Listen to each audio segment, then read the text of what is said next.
વાત કરીશું વાઘોડિયા બેઠકની। વાઘોડિયા વિધાનસભા બેઠક, અહીં પણ પેટા ચૂંટણી યોજાઈ। અહીં જે ટક્કર થઈ તે ભાજપમાંથી ધર્મેન્દ્રસિંહ વાઘેલા અને કોંગ્રેસમાંથી કનુભાઈ ગોહિલ ચૂંટણી લડ્યા છે। ધર્મેન્દ્રસિંહ વાઘેલા કે જે અપક્ષમાંથી ચૂંટાયા હતા, ત્યારબાદ તેમને ભાજપમાં જોડાઈ અને ભાજપની ટિકિટ પર આ ચૂંટણી લડ્યા। કનુભાઈ ગોહિલ અહીં ક્ષત્રિય વર્સિસ ક્ષત્રિયનો જંગ જોવા મળ્યો છે। ત્યારે ધર્મેન્દ્રસિંહ વાઘેલાની સાથે સાથે અહીં દબંગ નેતા મધુ શ્રીવાસ્તવ કે જેઓ પૂર્વ ધારાસભ્ય અને દબંગ નેતા કહેવાય છે, તો તેઓએ પણ કોંગ્રેસને સમર્થન જાહેર કર્યું અને પોતાની ઉમેદવારી પાછી ખેંચી હતી। તો અહીં આ તમામ સમીકરણો શું કહી રહ્યા છે તે અંગે પત્રકારોનો પોલ જોઈશું। જી, અમારા સહયોગી પૃથા આપણી સાથે છે। જી પૃથા।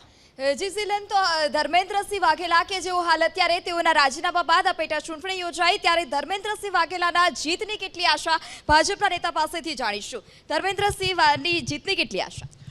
ધર્મેન્દ્રસિંહ વાઘેલા ખૂબ જંગી બહુમતીથી જીતશે અને આપને ખાસ આપના માધ્યમથી જણાવું કે 2022ની વિધાનસભાની ચૂંટણીમાં જ્યારે ભારતીય જનતા પાર્ટી 156 બેઠક જીતતું હોય અને એમાં જ્યારે અપક્ષ ઉમેદવારી કરીને ધર્મેન્દ્રસિંહ વાઘેલા પોતે અગર એ બેઠક જીતી જતા હોય અને અત્યારે તો 2024ની લોકસભાની ચૂંટણી અને વિધાનસભાની ચૂંટણી બંને ચૂંટણીઓ સાથે હતી અને નરેન્દ્રભાઈ મોદી સાહેબ પ્રત્યે જે ગુજરાતમાં લોકોને જે માન છે, સન્માન છે અને જે ગુજરાતના સપૂત, તો એ સમયે વિધાનસભાની પેટા ચૂંટણી અને લોકસભાની ચૂંટણી બંને સાથે હોય એવા સમયમાં આપે એક્ઝિટ પોલમાં લોકસભાની ચૂંટણીના આપે એક્ઝિટ પોલ જોયા અને એમાં ભાજપને ખૂબ જ મોટી સરસાઈ મળી રહી છે।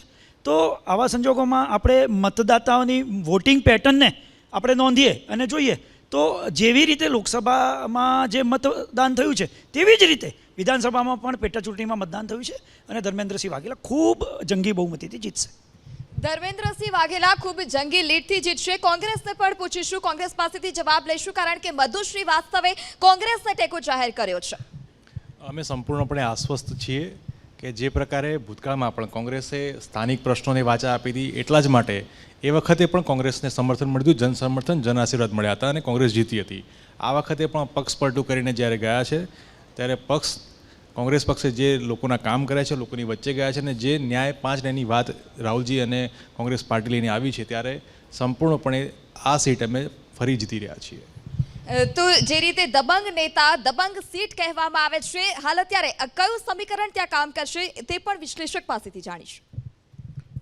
જી, હવે અપક્ષ ધારાસભ્ય તરીકે ધર્મેન્દ્રસિંહ ચૂંટાયા હતા ત્યારે એમની પોતાની શક્તિ અને પોતાનું સંગઠન હતું અને એમ મધુ શ્રીવાસ્તવ જેવો એક ચેલેન્જ થઈ હતી આ વખતે, પણ કોંગ્રેસને પોતાના મત પણ છે અને મધુ શ્રીવાસ્તવની મદદ પણ મળશે, એ મત અમુક કન્વર્ટ થશે, એટલે કાંટાની ટક્કર થશે। જો ખરેખર તો ત્યાં ધર્મેન્દ્રસિંહની શક્યતા શરૂઆતમાં વધારે હતી, પણ જ્યાં ક્ષત્રિય આંદોલનની પણ થોડીક અસર થશે।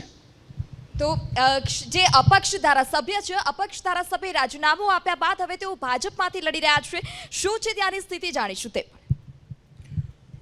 એટલે આમ તો વાઘોડિયાની વાત કરીએ તો વાઘોડિયા વર્ષોથી ભાજપનો એક ગઢ રહ્યો છે મધુ શ્રીવાસ્તવને કારણે, પણ જે રીતે મધુ શ્રીવાસ્તવ પોતે ડિસ્ટર્બ થયા, એમને ટિકિટ નહીં આપીને એમણે જે રીતે કોંગ્રેસને ટેકો આપવાની જે વાતો કરી, એનાથી એક આખું વાતાવરણ એક ક્રિએટ થયું।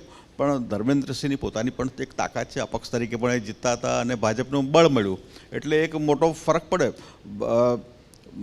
મધુ શ્રીવાસ્તવ દબંગ નેતા ખરા, પણ આટલો મોટો ફરક એ પાડી શકશે નહીં, ભાજપને એટલો મોટો નહીં પાડી શકે, કારણ કે ધર્મેન્દ્રસિંહ ભલે સાઉન્ડ લાગે છે પણ એની પોતાની એક તાકાત છે, પક્ષનું પીઠબળ છે અને એક એ છે, એટલે ધર્મેન્દ્રસિંહની શક્યતા મને વધારે લાગે છે। જી, અન્ય રાજકીય વિશ્લેષકો પાસેથી પણ આપણે જાણીશું। જી, આપને શું લાગે છે, જે પેટા ચૂંટણી યોજાઈ રહી છે, ભાજપ કે કોંગ્રેસ, કોની જીત નક્કી? આરામથી ભાજપ જીતી જશે। ત્યાં આગળ ધર્મેન્દ્રસિંહ વર્ષોથી સામાજિક આગેવાન તરીકે પબ્લિકની વચ્ચે રહ્યા છે। મધુ શ્રીવાસ્તવ એક બાહુબલી નેતાની જેમ છાપ ધરાવે છે, તેમ સેમ ધર્મેન્દ્રસિંહની બી એવી એક છાપ છે અને અપક્ષ જો જીતતા આપતા હોય તો હવે તો ભાજપના પેજ પ્રમુખથી લઈને બૂથ મેનેજમેન્ટને બધાનો જો એમનો ફાયદો થતો હોય તો આરામથી ધર્મેન્દ્રસિંહ વાઘેલા જીતી જશે. બટ મારા ખ્યાલથી ક્ષત્રિય સમાજનું જે આંદોલન થયું એના લીધે કદાચ લીડમાં થોડા પ્લસ માઇનસ થાય, બાકી આરામથી આ સીટ ભાજપ જીતી જશે. જી અન્ય લોકો પાસેથી પણ જાણીશું. ક્ષત્રિય આંદોલન જે ચાલી રહ્યું હતું, ખાસ કરીને મહત્વનો મુદ્દો ક્ષત્રિય આંદોલન આ વખતે રહ્યું છે, કેટલી અસર આ બેઠક પર?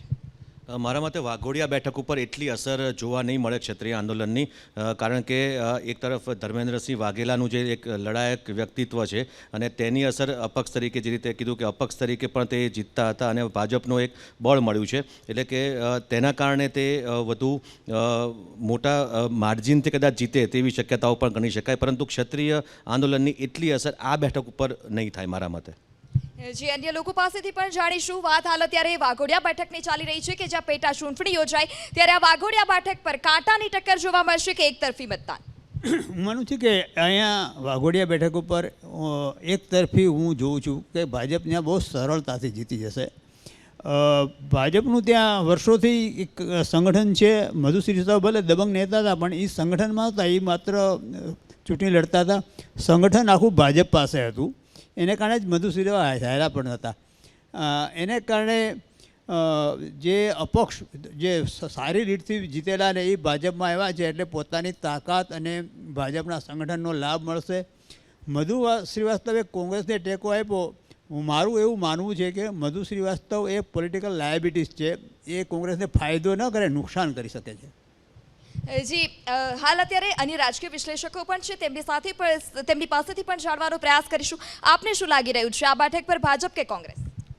ભારતીય જનતા પાર્ટી સરળતાથી જીતી શકશે. આવા વેવમાં પણ જો અપક્ષ ઉમેદવાર તરીકે જીતી શક્યા હોય તો ભાજપના સપોર્ટથી જરૂર એ સીટ ભાજપ પાસે જ જશે. જી કોંગ્રેસના નેતા છે, તેમની પાસેથી જાણવાનો પ્રયાસ કરીશું. કોંગ્રેસ ઉમેદવાર કનુભાઈ ગોહિલ, કેટલી જીતની આશા તેમની?